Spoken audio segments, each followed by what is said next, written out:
Ro.32 Super Tournament. Bounce, bounce. Come on, baby. Bounce, bounce. Come on, baby. I don't care about a thing. Alright guys, welcome back to the LG Cinema 3D GSL Super Tournament. I am Wolf, and joined with me are two Dark Templar. They're actually going to become an Archon later on tonight after the cast. They've told me so. Now, I wanted to make a little announcement for those of you guys who use mobile phones. The GSL has, on the GOMTV.net website, if you go to m.gomtv.net, actually, I found out about this right before the cast. If you go there on your mobile phone, you can watch VODs, as long as you paid for your premium ticket. Go there. Check it out.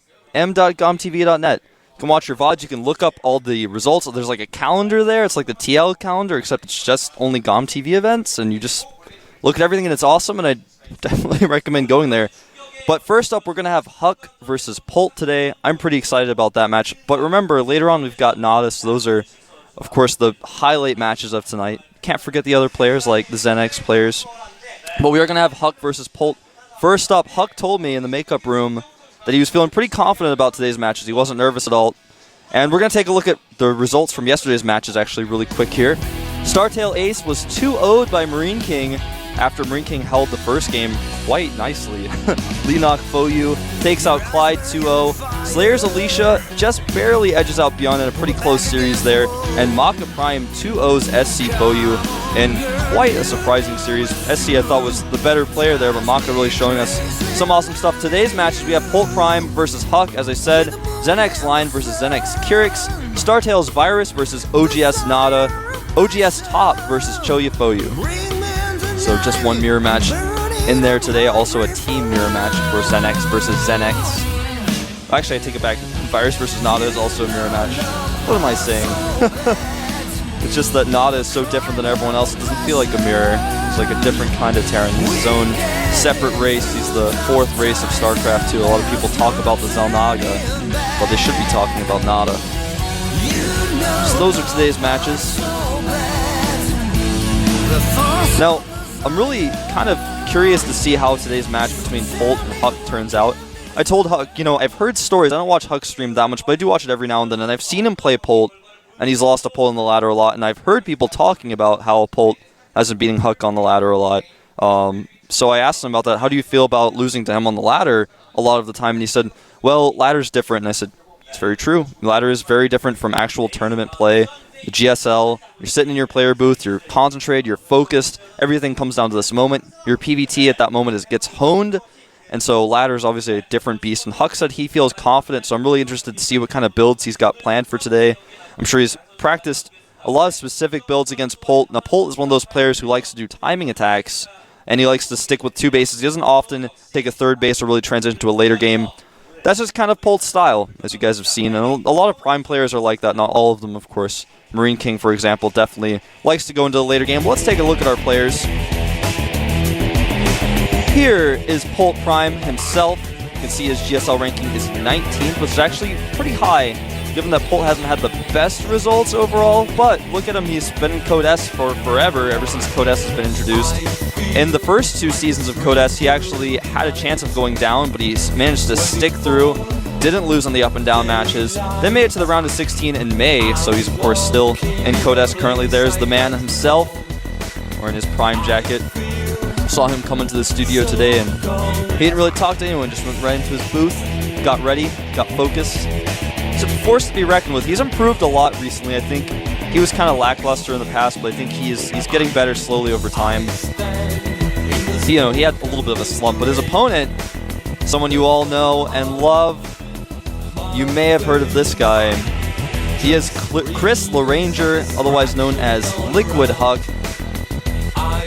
Loranger, I've been told by our producers how you actually pronounce it, because he's Canadian and sometimes there's some French, influence in Canada. Actually, as far as I'm told, I was told once Huck is American, but he lived in Canada, so I don't know exactly his heritage, but anyways, there he is. His results kind of speak for themselves. He hasn't been in the GSL as long as some other players, and his results aren't quite as good as some of those other players as well, but he's definitely been improving. Since getting to Create, he's improved drastically. He's once basically the head of the ladder in North America and did extremely well in the ladder and in North American tournaments, then joined the team Liquid. came over here and has been training really hard, and the improvement has really shown. So I'm really proud of Huck. Been following him for a long time. Now here's some more results of these guys, some more info. Now recently, Polt has been crushing the Protosses. He's 4-0 right now against the Protosses he's faced. He hasn't faced, crazy Protosses, although he did face MC and 2-0'd MC, but I think that was a little bit of an unusual situation. MC played a little bit overconfident, but you can't knock it. I mean, he beat MC. That's a pretty big deal. Now, recently versus Terran, we haven't seen that many games from Huck. He's at 50%, winning one game versus MVP and losing one game to MVP as well. So, that's as far as I could see anyway. There may be more stuff cut off my screen, because that tends to happen. But producers are telling me he won against, just don't worry about it, guys. I'm sorry. Some of that stuff gets cut off. I try to read it all because I want to give you guys all the info, but I can't see it. So set 1 is going to be on Crevasse, set 2 is going to be on Zelnag Caverns, and set 3 will be on Dual Sight. Polt eliminated Terminus Re, and like I said, he doesn't really like to play long games. He doesn't like to play 3-basing, 4-basing games, so it makes sense for him to eliminate a map like Terminus Re, where inevitably it may reach the late game, and if you're not comfortable, you're not confident playing in that late game kind of setup, it's a map you might want to eliminate. Huck eliminated Zelnaga Fortress, which I find really interesting. The rush distance on that map is pretty small, so that may be why, if you may want to play a longer macro-type style. That's the only real reason I could see that someone would want to eliminate that kind of map. The architecture is pretty plain, it's very wide open. Good for pros, good for Terrans, pretty even, I'd say. So the map is loading now. Who's going to take game 1? Will it be the Korean Polt, or will it be the foreigner Huck? We'll see in just a second.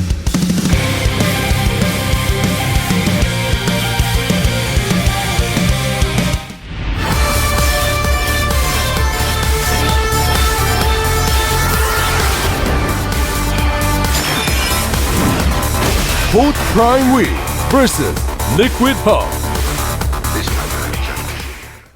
Alright, down here in the bottom left, our red Terran player, a member of the team Prime, has been doing really well versus Protoss recently. He is...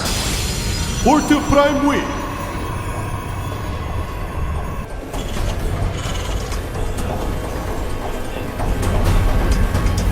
His opponent, a foreigner from Canada, or so I'm told. A very top Protoss indeed he is. Liquid Huck. Of course, Huck is on the team Team Liquid. If you go to teamliquid.net, for those of you guys who have never visited that website before, I don't know why you haven't, because you should. It's actually one of the best foreign websites for StarCraft 1 and StarCraft 2, if not the best. It's got a ton of good info there, a lot of info on the calendar, all sorts of events you can find there. You can post in the forums, find out what other people are talking about. It's a great site. Definitely recommend checking it out if you haven't already, although there's probably like 2 of you. Polt says, wait! Calling after Marine King Prime and Maka. I'm pretty sure he wants to catch up with his teammates who have advanced to the round of 16. He wants to join them. And it looks like Huck is going to go for a 15 Nexus, as you guys see. Now on Crevasse, that's not uncommon. It's a very, very easy expansion to take. It's a backdoor expansion, meaning you can take it and your opponent can't attack you with ground forces. There's no way for him to get there unless he walks all the way through your main, which is relatively easily defended, especially if you have got that ramp set up properly. Now, Polt is going to be going for a fast command center himself, but he has to get that barracks first. Once you get the orbital command up, there are a lot of ways you can die to a Protoss if he does almost anything if you go CC first. So going CC first versus Protoss is very risky. You do see it every now and then, but it's much safer to get that barracks up, and plus, you get those mules down when you make the barracks, and it ends up being worth it, despite the fact that you may not have that command center up just as quickly. You wouldn't really have as many SCVs as you would need to saturate it quite yet, so it's a pretty good timing for that. There's the command. So the real strength of the Nexus first is that you get twice as many chrono boosts to get as many probes out as you can, so it really increases your probe production. And then your saturation, of course, comes into play as well. Huck taking that gas ASAP, wants to get his gas going. Look at that. Those probes lining up, getting ready to send their gas to that new Nexus. There goes the cybernetics core down. So Huck actually has decided to take that gas. Used to be a high yield gas, but is no longer on this map. Huck may not know that, but pretty sure he does. I think he just wants to take that gas first. So here comes Polt Scout. He's going to run into the base, and Huck coming in at the same time is denied by some Marines. When he sees that many Marines, he's probably going to realize most likely you went for a fast command center. It's pretty common to see on this map. Seeing anything else would be very unusual. Now Polt sees his opponent went for a Nexus first. He's also going to see that the Cybernex core has just finished. This SCV is going to be able to stay alive a little bit longer. He's seen the one gas. What he wants to do here is stick around as long as he can. Try to see if Huck takes a second or third gas. So that'll be pretty telling as to what Huck's next moves might be. Meanwhile, as you can see, Polt just kind of adding some barracks. He's added his gases. Actually, he's added, similarly to Huck, he's added one gas in his main and one gas at his backdoor expansion. I think that, as far as I know, it's not labeled as such. It used to be a rich mineral or rich gas geyser, but no longer is. So I think these players just taking the backdoor gas just because I can't notice any unusual attributes. I'm trying to check to see if they have more gas than the other ones or anything like that, but they don't. So just, a stylistic choice to pick those. Nothing real significant about it, although I was trying to find out if there were. So Polt getting a very fast stim upgrade from that tech lab. He's gone up to 3 barracks. Just starting to get those SCVs out. Now it looks like Huck is placing this forward pile and wants to put on a little bit of pressure before the Marauders are out. If you control your Stalkers properly, and if your opponent doesn't have a bunker, you can do a ton of damage, but it looks like Polt is reacting, making a bunker. Does suspect that something is up. And actually, Huck's Stalker is at the Zelnaga Watchtower, so he's not even going to be able to pressure with that right now. But back at home, he has added a ton of gateways. He's going up to 6 gates, so it looks like it may be a 6-gate timing attack. And if he executes this well, Polt may be in trouble if he just sticks with the one bunker. Timing here is crucial. He wants to attack before there are a significant amount of Marauders out, and on the other hand, wants to attack before Stim is done. When Stim finishes, things get pretty hairy because stimmed units just do so much damage, especially when some of those stimmed units are inside of a bunker and they're stimming and they're not even taking really any additional damage from that stim. So Polt is going to continue to wall us off. Now Huck just going to attack with the one Stalker at the rocks. Now that's not really going to trigger Polt to freak out. It may make him realize something might be going on, but just with the one Stalker, this is nice. He's going to move down, but if Huck traps him outside, which indeed he does, traps 3 of those Marauders outside. That's pretty huge. This may trigger Huck to actually follow through with the attack immediately. Nice control by Polt, though, pulling those Marauders back so they could actually be relatively defended by the high ground. Those rocks are starting to fall, but Polt hasn't reacted quickly enough. His second bunker is just now starting. He may not be able to hold this attack. Here comes Huck. He's going to want to force heal behind those units.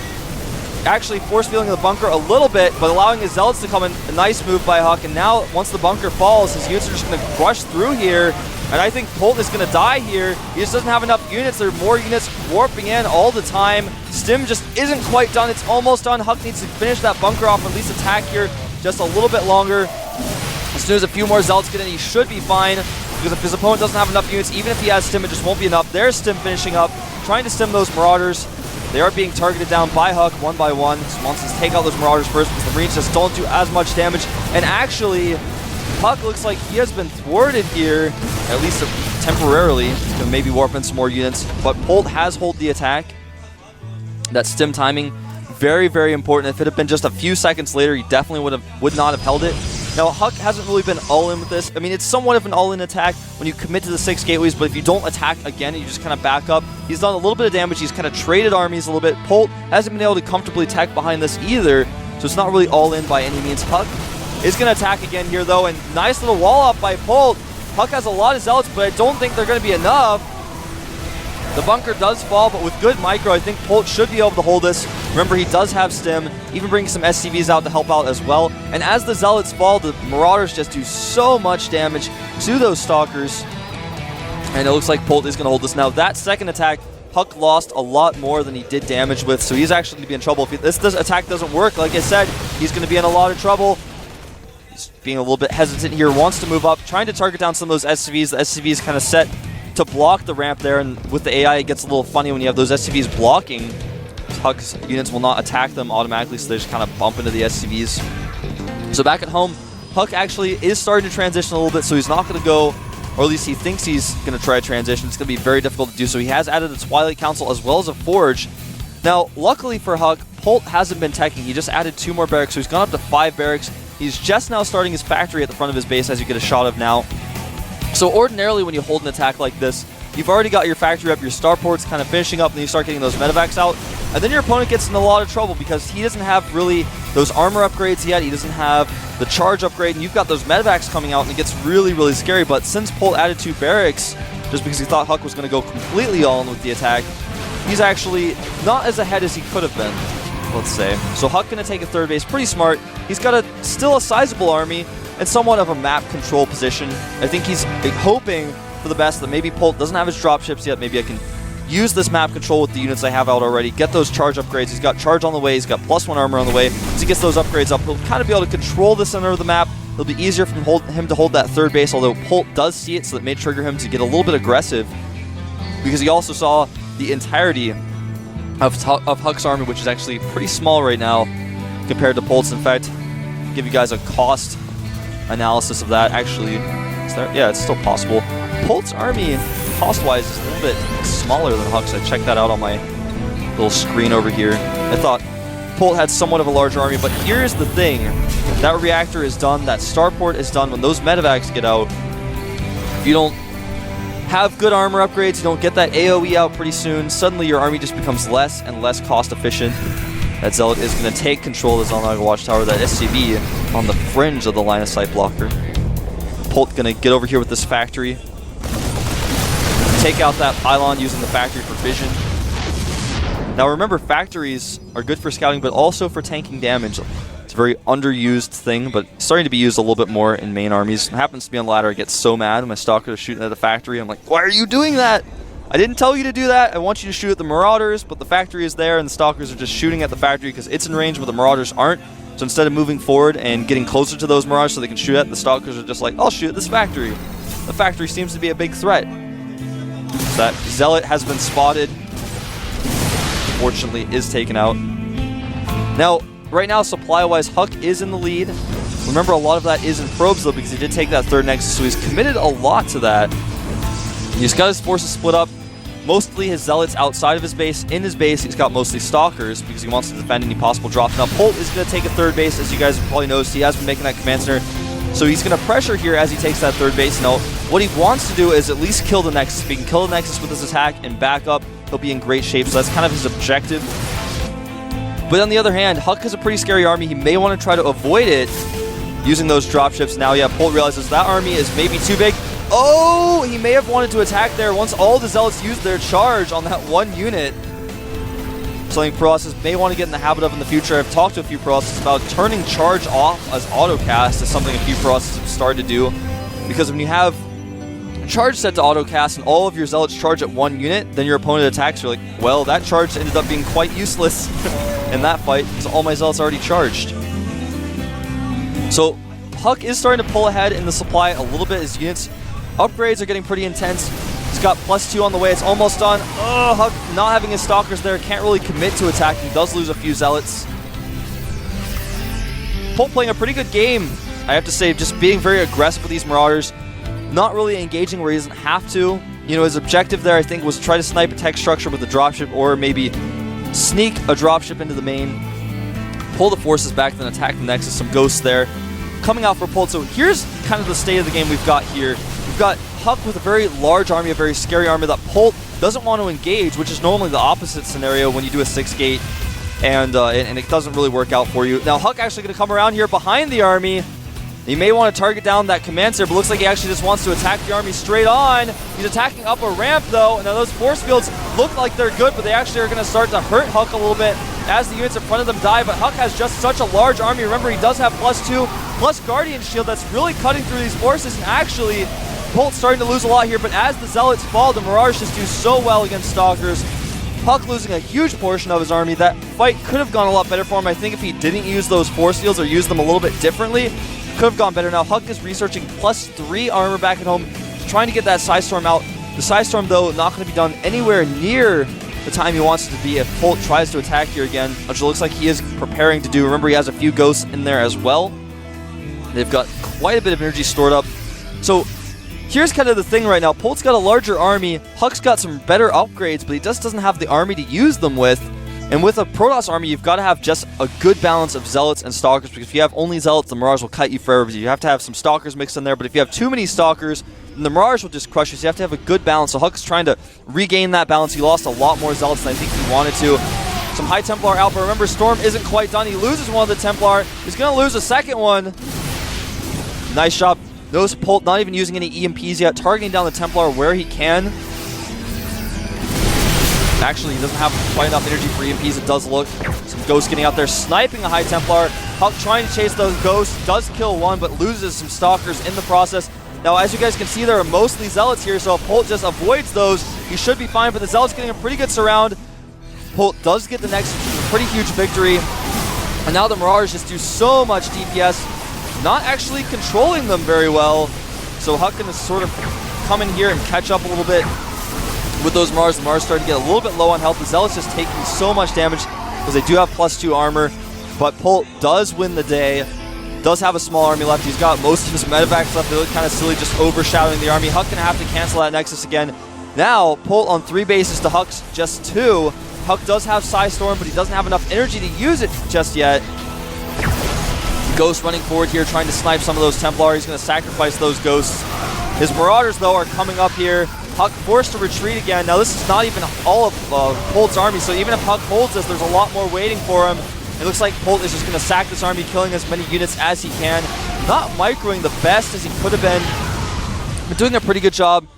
And Polt doing, I'd say, a pretty good job of controlling the map after that 6 gate didn't work out. Huck having a larger army and Polt just kind of controlling the map, slowing down Huck's tech. And that one attack that Huck did there at the last minute, didn't do it properly. I think he should have tried to hit the command center and then back away. I mean, he's barely holding this tiny army of Polt, but Polt has another huge army. He's just streaming across the map, and eventually it will get here, and Huck has to GG. GG, Polt takes game 1.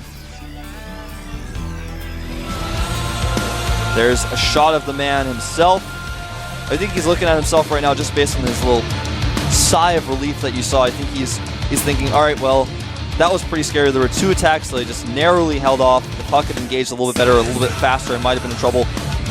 Now, the first time Huck attacked, it was a good attack.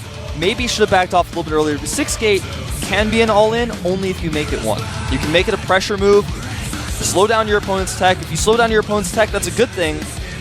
And then if you slow it down, you know, your tech slowed down a little bit, so it kind of comes out to an even trade. Now, the last attack Huck did, he had his army in a great spot, and he made a bad decision. He was like, maybe I have enough to crush this army, I'm going to try it, but it wasn't enough, and Polt had the high ground. If he had just attacked the command center and then backed away, it would have been much better. It was almost like, I wish there was an Obi-Wan telling Huck, like, I have the high ground, don't try it, like in Star Wars Episode 3. Unfortunately, though, Obi-Wan wasn't there to tell Huck. Well, sometimes even if you have Obi-Wan telling you, you still attack anyways. The countdown has started, guys. Will Polt close out the series 2-0, or will Huck tie it up?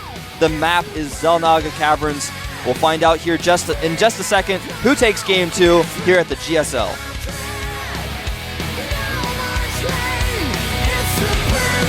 Just a second.